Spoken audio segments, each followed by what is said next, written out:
Hi, I'm George, and I made this giant YouTube play button here inside of Minecraft. This is what I'll eventually get when I finally get to 100,000 subscribers. This was inspired by Jack Sucks at Life, where he has this real large collection of actual play buttons. So, great site, a lot of fun going through all of his videos, and I figured, what the heck, why don't I make my own giant play button here before I get my real one, and I'll just stick it in the game.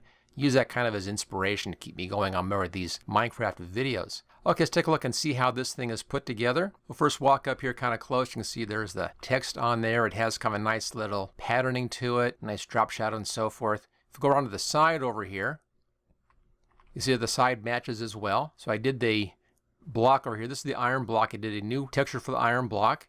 So it has a nice smooth side. And then over here, this is just paintings that are stuck inside of a real large version of this. You can see one over there. That's just a stack of this iron blocks that's 8 across by 10 tall. And that's just what I have behind here. Let me just back up a little bit and I'll show you that. There we go. And this just back out here and I'll take off that texture pack. That's that one right there. Just take that off. Choose done. We'll go back into the game. And now you'll see what this looks like without the new texture pack on it. And there we go. It's just a whole bunch of paintings like that. And each one of those paintings has been replaced by parts of a larger picture that I used and then tiled together to give me that look. Now to get the paintings on here, it's a little bit tricky possibly to do this. And I had to figure out just which paintings will go where. That one is the Donkey Kong. And I use that for where the actual play button is. The bottom one, the skeleton picture, that is where all the text is. And everything else just kind of spaces it out just about right. It's not exactly the right shape or the right size for a play button for this Silver Play Button Award, but it's real close. Just happened to luck out on that one. Let's go over here and I'll show you how you can put those up there. Notice that this is the way that these iron blocks normally look.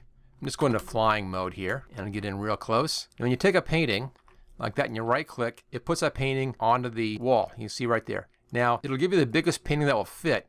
So you need to figure out how to make sure you don't get too large of a painting. Now the top one up there is 4 across and 2 tall. And that goes right here. So I want to make it fit in that space. So I'm going to put a grass block underneath right there. That will block it from getting any longer than that. And I found if it's one of these tall ones, you come down one and click on the second one down. And that will give you the right kind of painting. Over here. And there we go. That's the right one for that spot. And you can see it back over there. Once you have that one, you can then take this block out of here and you should be able to get everything else placed. Now, this one should come in. Again, don't go on the top one here. Go to the second one down. Click right there.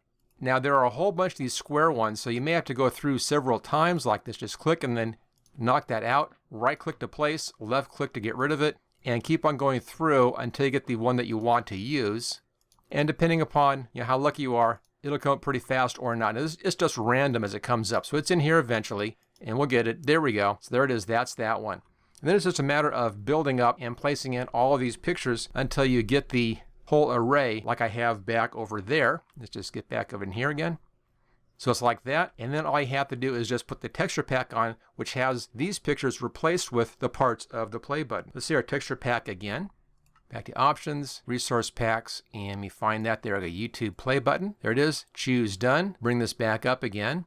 Then again, back to game, and there we go. It's a little hard to see up at this angle. Let's just get back down on the ground. The text shows better from the ground level. I also have Optifine playing right now, which is a bit brighter. Now, let me switch over here. I built this inside of Photoshop Elements, but any good graphics program can do this. It's not that difficult to do. And I have the resource pack for this as a download on my website. I also have the Photoshop file as a download, and I have the text area here as a separate download in case you want to do your own and stick that in your game. Okay, let's switch over into Photoshop Elements and I'll show you how this was laid out inside of the program to be able to cut it apart to make this kind of a very large poster graphic.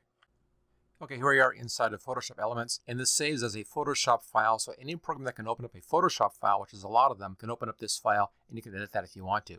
Now I began with this. I found this picture on Google. I just used this as a basis to begin working, but I rebuilt the whole thing here inside of the program. So what I did was I used this, found about the right size. Then I brought down all the pictures, and in this case, I increased the resolution of all these images. I made them all 4 times bigger. So all these are 4 times larger than the original, so I can keep on having some detail in here. And then I laid these out, and I had to adjust the picture here just a little bit, made it a little bit shorter than it was, and just a little bit wider so that it fits inside those those paintings properly. So once I had that done and I knew where this is going to go, I need to have one here and then one for here, one of those and one of those. So it's 1, 2, 3, 4, 5 files is all I needed for this. And they're, of course, repeated. Now that meant that I had to build a background which was an even tiling background. So I made the brushed aluminum for this one section here, and then using the fancy Photoshop Elements tricks, I made it so that it repeated, made a nice smooth tiling background. And that was pretty straightforward, easy to do.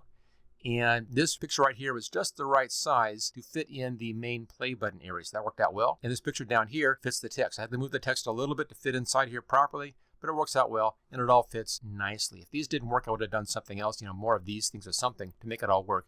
But it worked out well just like that. So I have my basic layout. I knew where the paintings are going to be going. I could then go back and build my play button. So first start off with the background. This is just a gradient.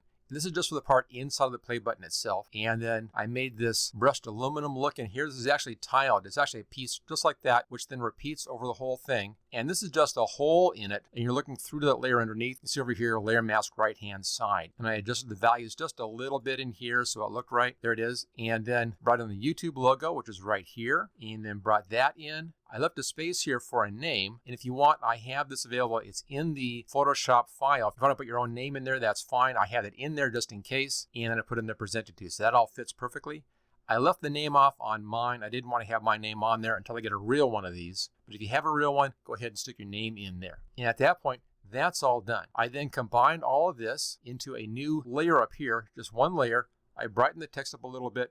I made it just one layer right here. And then I can cut this layer apart into those pieces. And I did that with the guides, which are right here. I could then cut out each one of those parts, the parts that I needed, and then save each one of those pieces as each one of those paintings inside of the game. So it replaces the regular paintings in the game with the proper parts. I have one piece right here. That was one graphic. Another graphic right here. One right in here. And in here, this was two pieces, and then this piece is one, and then down there. So that gave me that whole area, and I can then just simply put the paintings in, and it all fit properly. Okay, let's go back to the game and take a look at this. There it is. So I have this as a resource pack. You can download this from my website. You can also download just that piece that has the name on it if you want to add that into it. You bring up my website, and I'll show you where you can find that. I'll also put the link for that in the description. There you go. There's my web page. Again, this is up in the description, so you can just click on that. And then down here, there's the resource pack right there. And then here's the Photoshop file right there. And that's the file that has just the text on it if you want to replace just that one piece. And again, I want to thank Jack Sucks at Life for making a really interesting series of videos, which got me inspired on this whole play button concept here for my Minecraft game. And if you like this video, hit that like button, click on share, click on subscribe. Check out my channel for a bunch more Minecraft videos, and I'll see you next time.